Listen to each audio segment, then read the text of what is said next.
Bonjour à tous. Oui, oui, on est bien le lundi. On doit être le 14, c'est ça? Oui, 14, lundi 14 septembre. Alors ça, c'est ma deuxième vidéo de la journée. Bom dia, português do mundo, bom dia. Passa uma boa semana, tá bem? Que Deus vos ajude a todos. A gente precisamos de ajuda nestes momentos difíceis. Até breve. Até já. Donc je disais, on va aller, je vais vous raconter une autre petite histoire. Et on va aller en 1971. Alors en 1971, on vit depuis un an déjà sans mon père. On n'a pas de nouvelles du tout, du tout. On n'a pas d'argent non plus de sa part, rien, rien, rien. Et, euh, et un jour, il y a un mandat qui arrive à l'épicerie. Pourquoi à l'épicerie? Parce que voilà, hein, à l'époque, il n'y avait pas de poste.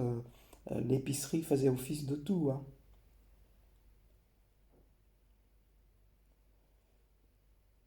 Et, euh, et par notre grande surprise, il y avait une lettre de mon père en disant qu'il était en France et tout ça. Enfin, je vais pas vous donner tous les détails, bien sûr, là, tout de suite. Mais évidemment, c'était très important qu'on ait de ses nouvelles, puisque on ne savait pas où il était en fait, hein. Il est parti sans ne rien nous dire, hein. C'était un secret pour qu'il puisse passer en toute sécurité la douane, parce qu'il est parti avec un ou deux copains qu'il avait rencontrés dans son travail, dans l'Alentejo, entre autres. Et, euh, et on a su plus tard qu'il s'était caché dans les toilettes du train. Mais je ne vais pas tout vous dévoiler non plus là tout de suite. Il faut garder un peu de suspense. Euh, Évidemment, j'ai jamais su la somme, hein. Ma mère nous a jamais dit la somme que mon père avait envoyée.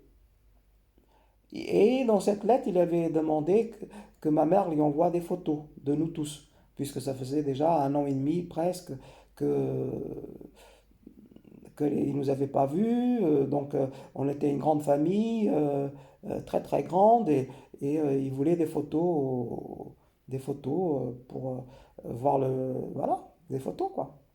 Donc ma mère, avec cet argent,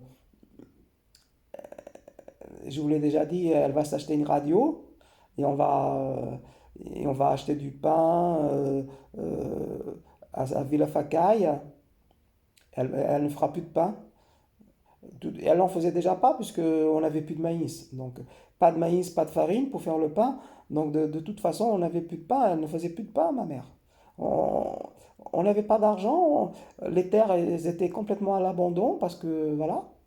Et c'est après qu'avec cet argent que, que ma mère a loué un tracteur pour bêcher, pour faire de nouveau du maïs, etc. Ça, je l'ai vécu et vous en parlerai plus longuement dans le livre. Et aussi, quelque chose de très important, c'est qu'on allait acheter du lait. On allait acheter du lait évidemment, à Villafacay, le dimanche, ma mère achetait beaucoup plus de poissons, des petites choses comme ça, des choses qu'on n'avait jamais achetées auparavant, des sardines, des choses comme ça. On n'en mangeait pas. Ça faisait une éternité qu'on n'en mangeait pas. Et donc, ça nous a beaucoup soulagé, cette arrivée d'argent, parce qu'on était complètement démunis. Et comme je vous en ai déjà parlé dans les précédentes vidéos, si vous avez bien écouté, tout est bien détaillé. Donc, avec cet argent, elle décide d'aller nous emmener chez le coiffeur tout d'abord. On va passer tous chez le coiffeur, mes frères, mes sœurs. On va aller tous se faire beau chez le coiffeur dans un village que j'ai plus le nom. Mais c'était un village qui était un peu sur la gauche avant Villafacaya. Je chercherai plus tard le nom exact si ça vous intéresse. Donc une expérience aussi pour moi, puisque j'avais jamais été chez le coiffeur, hein. Je connais, on les voyait, hein, les coiffeurs, hein, des fois, parce qu'on passait dans les petits villages, par-ci par-là, on les voyait bien, parce que quand il fait chaud, ils ouvraient la porte, etc. On les voyait, mais jamais, jamais on avait vécu une aventure pareille, aller chez le coiffeur. Oui, parce que pour nous, c'était une aventure, hein. Tout était aventure, parce que on n'avait pas de télé, on n'avait pas de radio, on ne connaissait pas le trou du monde, et pour nous, tout était une histoire, une histoire vraie, une histoire exceptionnelle, grandiose. Voilà, c'était comme ça à l'époque. Parce que on était complètement. Voilà, on n'avait pas des livres, des livres de lecture, vraiment pour nous plonger dans des histoires de princesses ou de princes charmants, ou je sais pas quoi. On n'avait rien, rien. On n'avait pas de jouets, on n'avait pas de livres avec des histoires d'enfants. On n'avait rien, rien de tout ça à l'époque existait pour les pauvres. Rien. Rien, rien. Il y avait que des livres politiques, des livres à l'école qui parlaient de Salazar, etc., etc. C'est tout ce qu'on avait à la maison. C'était les livres scolaires qui nous parlaient de Salazar, qui nous parlaient de de la patrie, des choses très sérieuses que je lisais déjà à 11 ans. À 11 ans, je lisais un article sur la patrie, le Portugal, Salazar, dans mes livres d'école. Bien. Donc, euh, un jour, on prend tous le car et on va à Figueira dos Vinhos chez un photographe professionnel, attention, qui faisait des photos pour les mariages, les baptêmes, des choses très bien, très jolies, qu'on fait toujours à cette époque-ci. Et on a fait des belles photos. Alors, il y avait des photos en groupe, il y avait des photos seules. C'était des photos magnifiques en noir et blanc. Et ces photos, elles font partie encore de notre collection familiale. C'était des très beaux souvenirs. C'était un très bon souvenir et des belles photos. Très belles photos. Là, c'est les photos certainement les plus importantes de notre histoire familiale qui, qui dégagent, qui, qui en les regardant, on s'aperçoit tout de suite qu'il y a derrière, il y a une histoire.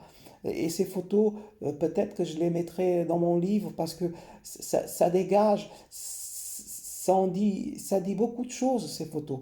Et on a la chance de les conserver encore et les avoir. Et, et ça, si vous avez la chance de vous procurer ce livre un jour, eh ben, vous allez regarder ces photos et vous allez tout de suite dire oui, il y a ça, c'est tellement vrai, c'est tellement juste, ça raconte une histoire, c'est, euh, c'est quelque chose, quoi, c'est quelque chose. Alors,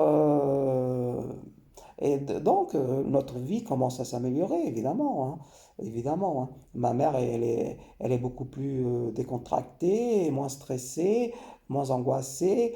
Nous, on n'a plus besoin d'aller voler des choux pour faire la soupe. On n'a plus besoin euh, de s'inquiéter aussi pour les vêtements, parce que des fois, les villageois de Sazé de Vasco, de Sazé de San Pedro, et d'ailleurs, nous donnaient des vêtements, hein. Ils nous donnaient des vêtements. Les vêtements qu'on a portés jusqu'à l'âge de, moi par exemple, jusqu'à l'âge de 13 14 ans, j'avais des vêtements qui m'étaient donnés. Même quand on était en France, à Saint-Rémy-sur-Creuse, on avait encore des vêtements qui nous étaient donnés. Et je me souviens d'aller à l'école la première fois à Danger-Saint-Romain, j'avais encore des vêtements donnés sur moi, soit trop courts, soit trop grands, soit ma mère, s'il y avait un des trous, ma mère, elle était une très bonne couturière, elle, elle les retapait, les vêtements. Mais, et même après, en apprentissage encore, à l'école à Poitiers, quand j'ai fait mon apprentissage pour être peintre décorateur, Je me souviens que j'avais encore des pulls verts qui m'avaient été donnés. Oui, oui, j'avais des pulls verts. J'ai une photo avec un pull vert rouge euh, qui m'avait été donné. Parce qu'on avait, malgré qu'on était sorti de la pauvreté, malgré qu'on avait les allocs, les aides familiales, le salaire de mon père, le salaire de mon frère C, etc., etc., euh, ma mère continuait à accepter les vêtements qu'on nous donnait, à sa remise creuse. Et après, même à Port-de-Pile encore, je me souviens qu'il y avait des gens qui nous donnaient encore des vêtements, alors qu'on avait un pouvoir d'achat déjà exorbitant par rapport à la famille nombreuse, par rapport aux locations familiales, par rapport aux aides, par rapport on avait des bourses pour l'école, on avait des bourses, la cantine, tout nous était payé par la bourse, le trajet du train que je faisais 2 fois par semaine, Port-de-Pile, Poitiers, tout était payé par la bourse parce qu'on était une famille nombreuse. Tout était comme ça. C'était un autre monde pour nous. Euh, C'était un autre monde. C'était un autre monde avec tout ce qui nous est tombé dessus comme ça, subitement, malgré le chagrin et la tristesse et, de, et la saudade de mon enfance, la saudade de mes amis que j'avais perdus, toute cette saudade qui était au fond de mon cœur et qui est encore là aujourd'hui, parfois. Elle était là, malgré tous ces dons de la France, tous ces dons qui étaient déjà mis en place depuis des années, parce qu'il y avait des gens qui s'étaient battus, il y avait des gens qui avaient manifesté, il y avait des gouvernements qui avaient, qui, à un moment donné, ont pris les bonnes décisions pour que le peuple, pour que les grandes familles, nombreuses, etc., soient aidées. Et ça, au Portugal, on l'avait pas. On l'avait pas du tout, du tout, du tout, du tout, du tout, du tout. C'est ça le grand saut. C'est ça la grande différence. Mais cette grande différence ne changeait rien pour moi, puisque j'étais toujours aussi malheureux, aussi triste avec cette saudade, avec esta saudade, saudade, saudade, saudade. Comme chante si bien Amália Rodrigues, quand elle chante a saudade de Portugal, a saudade da sua família, dos seus amigos, a saudade do passado, a saudade do presente, a saudade do futuro, a saudade do mundo, a saudade do céu, de Deus, a saudade das mulheres, a saudade dos homens, a saudade da boa música popular, a saudade de uma casinha portuguesa, d'une maison portugaise. C'est ça, c'est ça, la saudade. Je vais arrêter là cette vidéo parce que euh, je ne vais pas tout raconter non plus. Je vous souhaite une très bonne journée, je vous embrasse et prenez soin de vous.